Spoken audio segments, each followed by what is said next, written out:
beginning, we usually go over the learning target and the success criteria, and we try to set the purpose. So I'll ask them, why is this important? To learn how to give and get feedback. Will you be able to use it for other lessons? And I try to ask them, why is it important to know? So learning targets, we did it as a grade level. Teachers all did it together. We look at the standard, and then we break down the standard, so we deconstruct it, look at, okay, what is it that they need to do in order to reach the standard? And that's how we came up with the success criteria and our learning targets.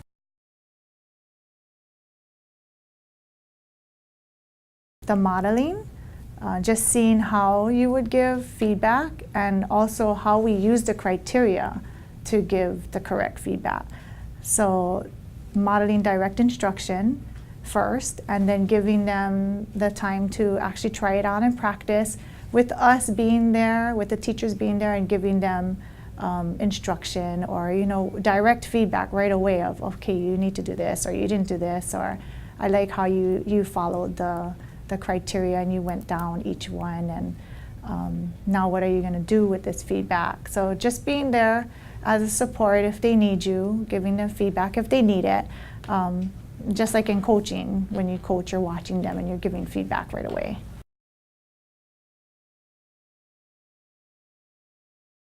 So for this one, since it was a learning teams, it was very crucial that we planned basically everything out, from what we're going to say to what we're going to do to what materials we're going to use. I usually don't follow exactly because things come up, and I like to add in and change things. Like I do things differently from other people. So we had the lesson. We kind of went over like a dry run of what we're going to say and how we're going to do it. So all the other teachers are doing it the same way. They did modeling, but for our class, we know that having a whole group and doing it with the whole group is kind of a waste of time because we'll lose half the group. So what we do is we do small groups. So in all the other classes, they're doing whole group. In our class, we did small groups. Just because it's more personal. When it's a smaller, they pay more attention, and we can get more of them involved in the lesson. And then the way I arranged the students, I did it where the first group was the sort of like the middle group who just needed a little instruction on how to give feedback. They kind of knew how, they were okay, but just a little bit more. The second group, we had the high kids who are good at it, and then we had lower kids who needed more of a model and more of an instruction. So that second group will need more guidance, and we're hoping the strong students will be able to help guide them and lead them in the right direction. It's not going to happen overnight, but at least we'll get a step closer to where we want to get. So we did plan out a lot so we could all be consistent, and when we look at the data, we can kind of see what made the data what the data is. What was it that affected the data? And like I said, my class is always done differently, so it's kind of hard because I'm not consistent with the lesson. I might change it like that second. It just depends on what's happening at the moment.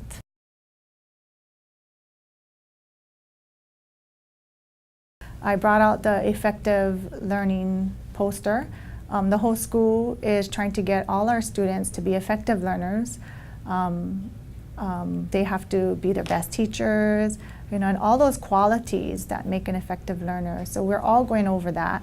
Last year they had a little bit of it, but we just started at the end of last year. So they're coming up with some of the ideas, or they know of what makes an effective learner. And then we talked about integrity, which we talk about a lot, of making sure that even when no one's watching you, you're still doing the best that you can and you're on task. Because when we have small groups, the other kids who are not in my small group need to be independent and on task. They have something to do. And it's part of our routine, so we do it all the time. And sometimes when I'm teaching a lesson, I'm just keeping an eye on them to make sure that they're on task. And then I might tell them after, like, hey, I noticed that you weren't really on task that whole time. What is integrity, and how do you need to be showing integrity while you're not in the small group? So just over time, it's a routine. They know what to do. They know what is expected. They know as effective learners that the whole school has high expectations for not only behavior but academics. So when they're independent, they should be working their hardest to do their best. And when they're on the floor, they should be working their hardest to do their best and learn the best that they can.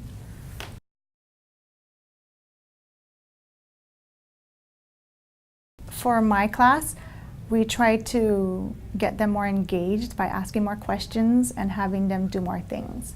So one of the changes I made in the lesson is having one of the students point to what we're going to say and where we are, just to get them more engaged and more involved.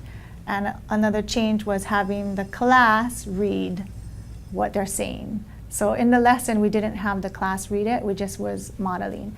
That gets a little boring, so I have to get them involved. I have to have them do something.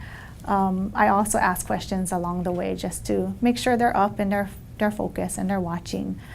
And in the beginning of the lesson, we always set the purpose so they know why they're learning it and why it's important, so they stay focused, they want to do better, they want to be able to give and get feedback so they can improve. When they're working with peers, definitely. So when it was time to do work, we had them partner up and choose their own partners, because we want them to get the opportunity to make choices. So choose your partners, work together, definitely more engaged than just me talking and giving them feedback.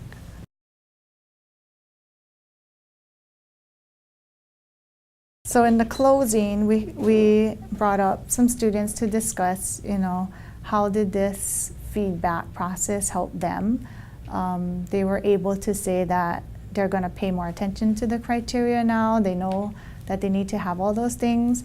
We had the first boy that came up had, I think, all of it, he said.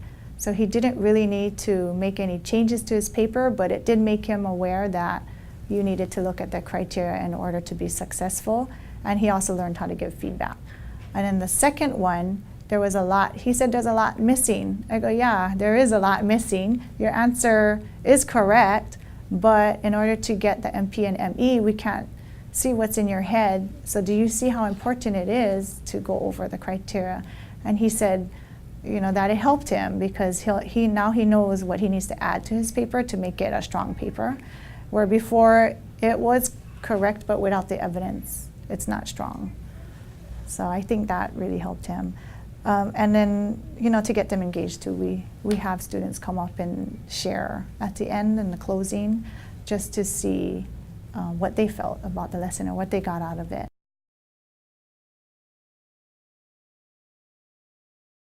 So in the future, I was thinking of the feedback process, maybe having it printed for them, like how we had the criteria on the paper. So printed out for them so they didn't have to look up all the time, it was there. They could even, if it's in their Chromebook, had their Chromebook with them to look it over. Adults, just checking with them. So maybe my student teacher could have been helping with me on the floor while they were giving each other feedback, because it was hard to listen to more than just 2 people at a time, so I couldn't really tell what the others were doing unless I overheard something. But the ones I were listening to were going through the process. They may not have been saying exactly what it said, but as long as they were going through the process and looking at the criteria and giving each other feedback. So I was hearing the right things. They were doing the right things. How effective it is, we're going to see when we do the assessment and see if it'll make a change.